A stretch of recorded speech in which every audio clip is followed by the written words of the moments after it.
Hey there. Today, I want to share a journey that completely changed my perspective on probability and data. It's about a branch of statistics called Bayesian statistics. I remember being introduced to it and thinking, I've solved it. It wasn't about solving every problem, but understanding a powerful, intuitive way of thinking about the world. So what are we going to cover? By the end of this video, you will be able to understand the core concepts of Bayesian versus frequentist thinking, apply Bayes' theorem to real-world problems, and use the key components of prior probability, likelihood, and posterior probability. Let's dive in and see how Bayesian thinking can illuminate complex situations with surprising clarity. Before we get to Bayesian statistics, it's helpful to see what it's challenging. Most of the statistics you learn in a first course is what we call frequentist statistics. Frequentist statistics defines probability based on the long-run frequency of an event. Imagine flipping a coin many times. The frequentist says the probability of getting heads is the number of heads you observe divided by the total number of flips. As that number of flips goes to infinity, it's all about what would happen if you repeated an experiment infinitely many times. The frequentist treats a parameter, like the probability of our coin being fair, as a fixed but unknown value. Now, let's contrast that with the Bayesian perspective. Bayesian statistics defines probability as the degree of belief an individual has in an outcome. This belief can be updated as they receive new information. Notice the shift in language. Probability isn't a property of the world out there, it's a property of our knowledge about the world. Here, we don't treat the coin's fairness as a fixed number. We can express our initial belief about its fairness as a probability distribution. Then, as we flip the coin and see results, we update that belief. We have a prior belief, we see data, and we form a posterior belief. To make this all concrete, let's look at the core tool of Bayesian statistics, Bayes' Theorem. It's a formula that tells us how to update our belief. Here it is. It looks a little intimidating at first, but let's break it down piece by piece. Once you understand the components, the logic becomes beautifully clear. P of A bar B.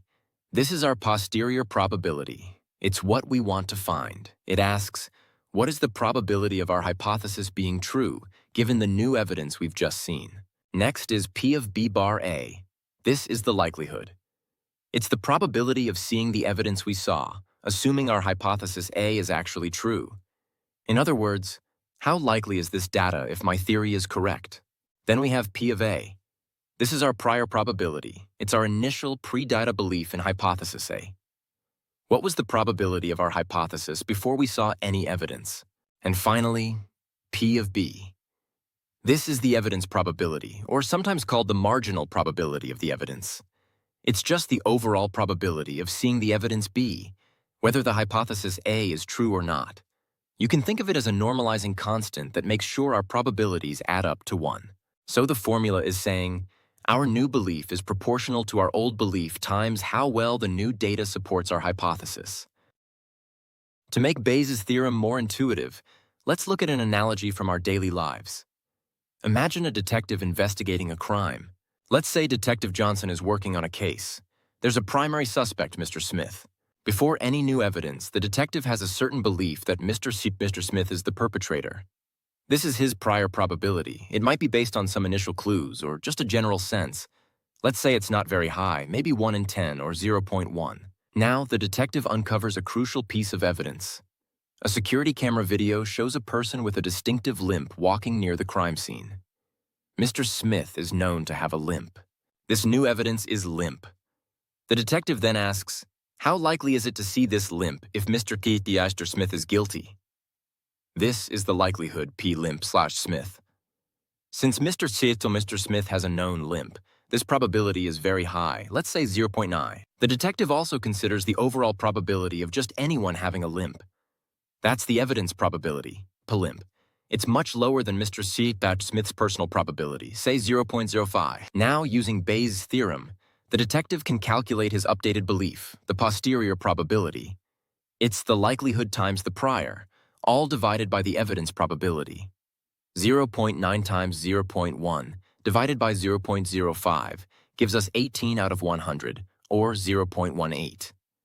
The detective's belief has nearly doubled.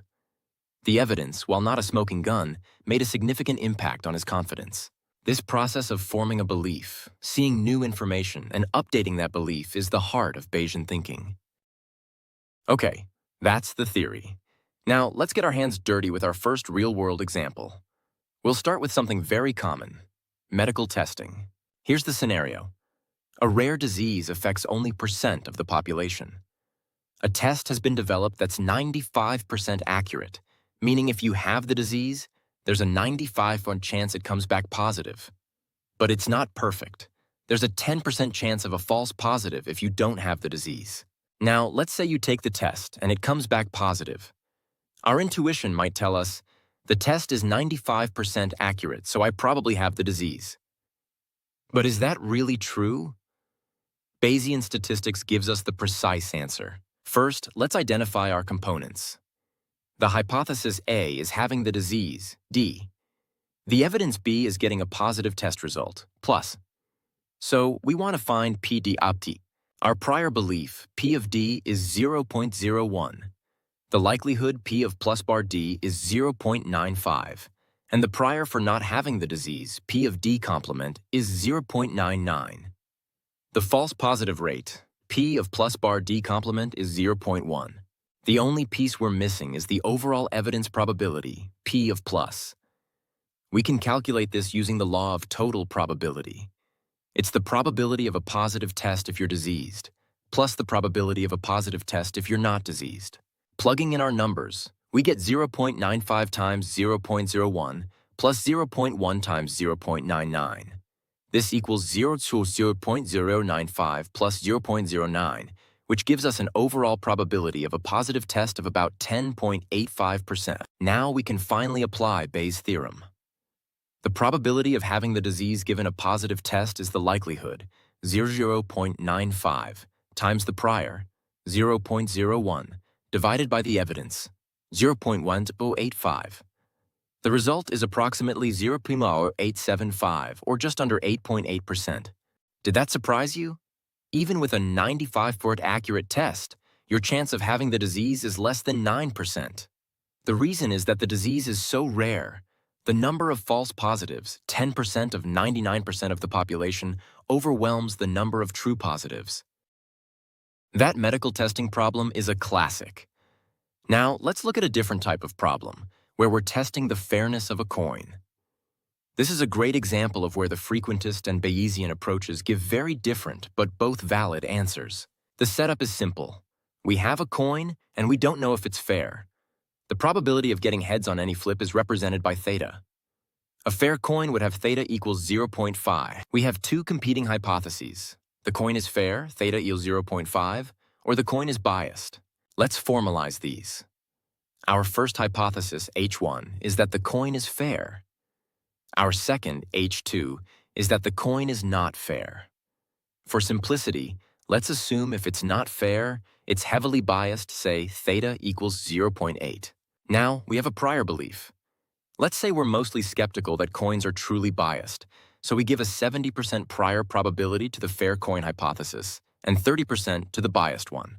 So our prior probability for the fair coin is 0.7, and for the biased coin is 0.3. Notice these add up to 1. Let's perform an experiment. We flip the coin 5 times, and we get a surprising result. 5 heads. Our evidence, E, is 5 heads in 5 flips. How does this data change our belief? We need to calculate the likelihood of this evidence under each hypothesis. If the coin is fair, the probability of getting heads is 0.5. The likelihood of getting 5 heads in a row is 0.5 to the power of 5, which is just over 3%. If the coin is biased towards heads with theta equals 0.8, the likelihood of 5 heads in a row is 0.8 to the power of 5, which is over 32%. This evidence is much more likely under the biased coin hypothesis. Using Bayes' theorem for each hypothesis, we can calculate the posterior probabilities. The probability that the coin is fair, given our evidence, is now only 0.208. The probability that the coin is biased is now 0.792. Our belief has flipped. The data was strong enough to overcome our initial skepticism. Notice we didn't have to calculate PE explicitly. We just needed the ratio. Bayesian statistics allows us to directly compare the likelihood of different hypotheses given the evidence. Our last worked example brings us into the world of forensic science. This type of problem highlights why Bayesian thinking is so critical for accurate risk assessment and avoiding common logical fallacies. Let's set up the scene. A DNA sample found at a crime scene matches a suspect, Mr. Jones. The chance of a random match in the population is 1 in a million. A frequentist would say, the probability of seeing this evidence if the suspect is innocent is 1 in a million. This is a correct statement about the likelihood of the evidence. However, this is often misinterpreted as, the probability that the suspect is innocent is 1 in a million. This is a classic logical fallacy called the prosecutor's fallacy.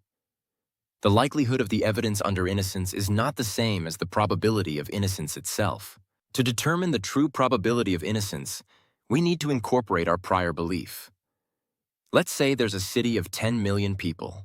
Our prior probability of any random citizen being guilty is 1 in 10 million. If we knew nothing else about Mr. Jones, that would be our prior. Now let's apply Bayes' theorem. We want to find PGOE, the probability the suspect is guilty given the DNA match. The likelihood of a match given guilt, P of E bar G, is essentially 1. The likelihood of a match given innocence, P of E bar Y, is 1 in a million. Now for the calculation. We can calculate the posterior odds in favor of guilt. It's the prior odds times the Bayes factor. The Bayes factor is the likelihood of the match given guilt, divided by the likelihood of the match given innocence. That's 1 divided by 1 in a million, which is 1 million. So, the DNA evidence makes it 1 million times more likely that Mr. Jones is guilty than innocent. The posterior odds are 1 to 10. Converting this back to a probability, the chance that Mr. Jones is guilty given the DNA match is only about 9%. This is much higher than his initial 1 in 10 million prior probability, but it's far from a certainty. The prosecutor's fallacy ignores the prior. It's a powerful reminder that strong evidence can still lead to a low probability of guilt if the prior probability of guilt was already incredibly small. We've seen Bayesian statistics in action. Now, I want to emphasize a key idea that makes it so powerful for scientific discovery and continuous learning. It's called iterative updating. This is where the output of one Bayesian calculation becomes the input for the next. Think back to the coin flip example. Our first prior was that the fair coin was more likely. We saw 5 heads in 5 flips. This evidence updated our belief, and our posterior shifted dramatically, now favoring the biased coin. Now imagine we flip the coin another 5 times, and again, we get 5 heads. So, in total, we've now seen 10 heads in 10 flips. How do we incorporate this new data? The beauty is, we just feed our first posterior probability distribution into the system as the new prior. We calculate the likelihood of our new data, which is another 5 heads.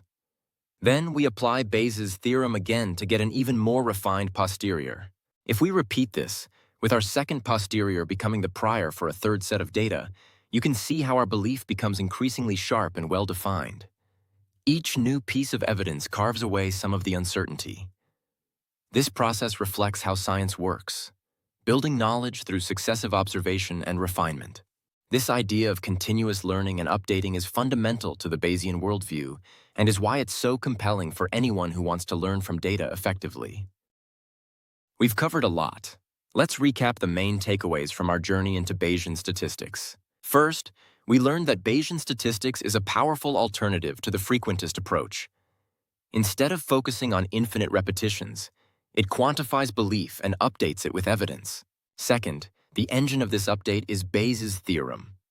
It's not just a formula, it's a logical framework for combining what you already know, the prior, with new information, the likelihood, to get an updated understanding, the posterior.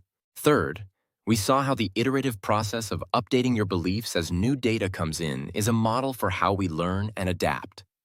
It's not about being right from the start, but about getting less wrong over time. The reason I feel I solved it with Bayesian statistics is because it offers a way to formally quantify uncertainty and update our beliefs in a logical and coherent manner. It makes the scientific process more intuitive and reflective of how we actually learn. I encourage you to explore this topic further.